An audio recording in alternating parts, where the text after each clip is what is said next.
What's happening, everyone? My name is Nick and welcome back to TV Box Top, the channel for the best reviews in TV boxes and accessories. So it's always exciting when new TV box hardware gets released and we know nothing about it and we don't know what to expect. In today's video, Xidu was very excited to send me their latest model running on an all-new Realtek chipset with all new features and improved performance. This is their latest model called the Xidu Z9X Pro, and it comes with some new and exciting video playback capabilities such as Blu-ray, Dolby Vision, and it comes with SATA expandable storage facility. So you know the drill. Sit back and relax as I walk you through all of its hardware and features, and let's see what the Z9X Pro has to offer. So that begins right after this brief unboxing.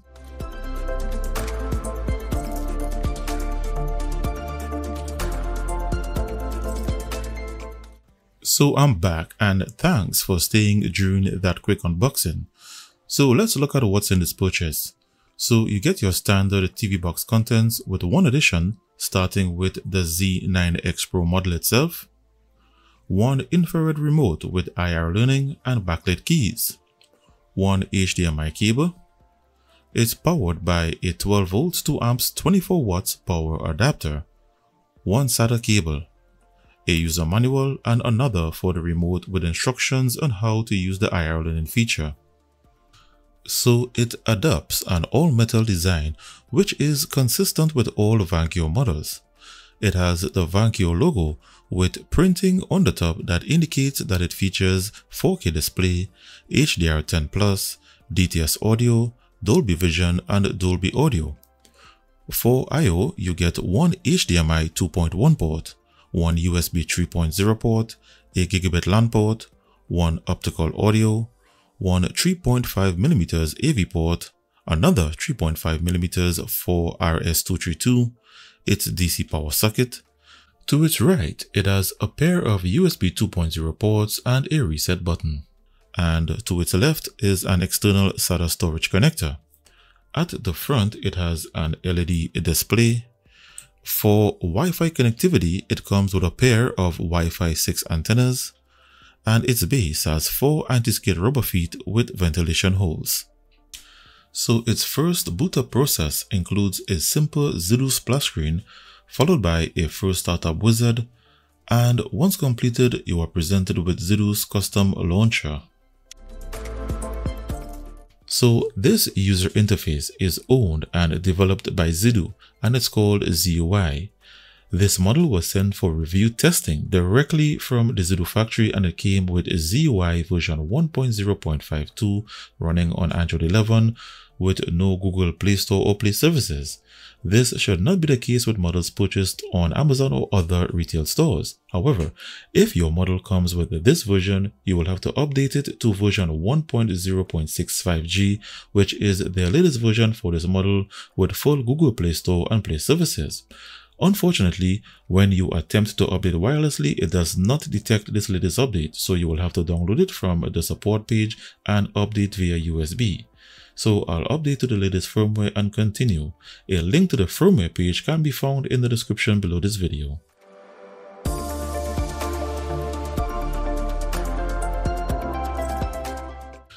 So the update was successful and you now have full Google Play services without the need to register any GFS ID to get Google certified as shown on the Xidu upgrade page. So they fixed that issue, and once you upgrade, you are good to go with full Google Play Store and Play services, and all you need to do is enter your Google account credentials. So this is the ZUI launcher and it's designed to be navigated with a direction pad and OK button because its operating system is Android tvOS. It has a shortcuts bar, a date and time widget, a weather widget, a cleanup button for freeing up system resources, and an app lock feature. It can be navigated with a mouse cursor from wireless air mouse on mini keyboards, but it does not have a navigation bar or status bar as these are not features of Android tvOS. And just to clear up a comment I read where someone said, the interface is very clunky and not to listen to YouTubers' reviews on this box. So during this review, at any point I encounter any sort of clunky behavior, I will be sure to point it out. As for now, the interface is very smooth and responsive, as you can see, and I'm using the stock infrared remote. So before I show its firmware features, after the update I checked its DRM information and it shows that it's Google certified with Google Widevine Level 1 with HDCP 2.2 protection. This allows for movie streaming services to play in HD and 4K with your subscription, with the exception of Netflix, which needs an additional ESN license. However, with this level of DRM, you can sideload a modified version with your subscription and get at least 1080p. If you would like to get your hands on this modified version, send me an email at tvboxstop@gmail.com.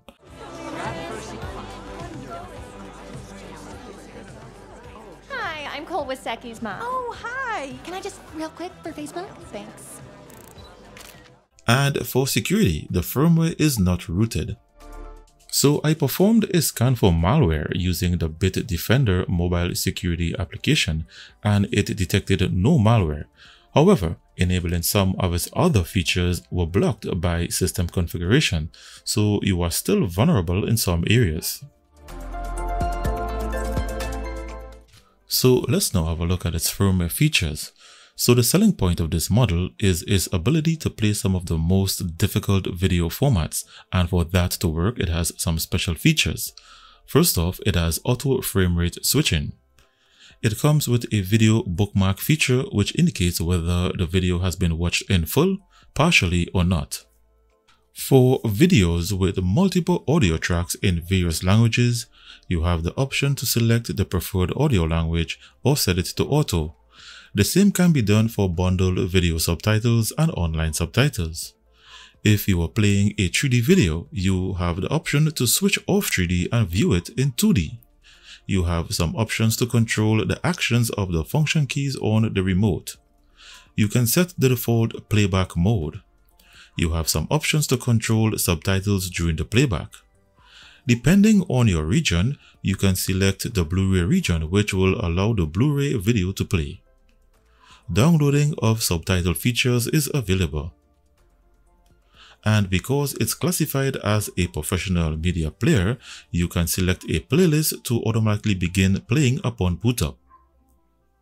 For display, it has 4K 2160p at 60Hz display resolution. It has up to 12-bit color space. It has HDR display with Auto HDR feature. It has Dolby Vision compatibility settings, custom eDID option, and screen size adjustment. Under audio, you have surround sound audio channel options. You can set it to auto, 2-speaker audio channel, raw or off. You also have options to control the audio channels of the optical audio port. However, the optical audio port does not feature surround sound channels. It has a down mix HD audio feature that forces the playback of DTS HD Master Audio and Dolby True HD. It has an auto native audio sampling feature that detects the audio capabilities of connected devices. It has a USB audio function which allows the use of USB players and sound cards. It has audio pass-through AMP compatibility, and you can lock the system volume at its maximum settings. Under network is where you connect to your dual band Wi-Fi 6AX and AC networks. You can configure your Ethernet LAN settings, your Bluetooth options. It has Samba server options and a mobile hotspot feature. Under other option, you can change the language from 66 various languages.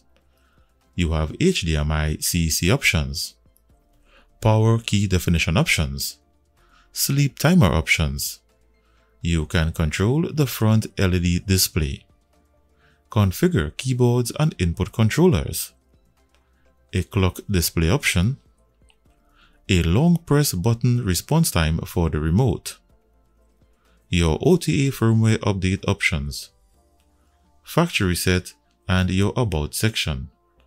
In this section called Advanced Settings is where you can access the native Android settings layout.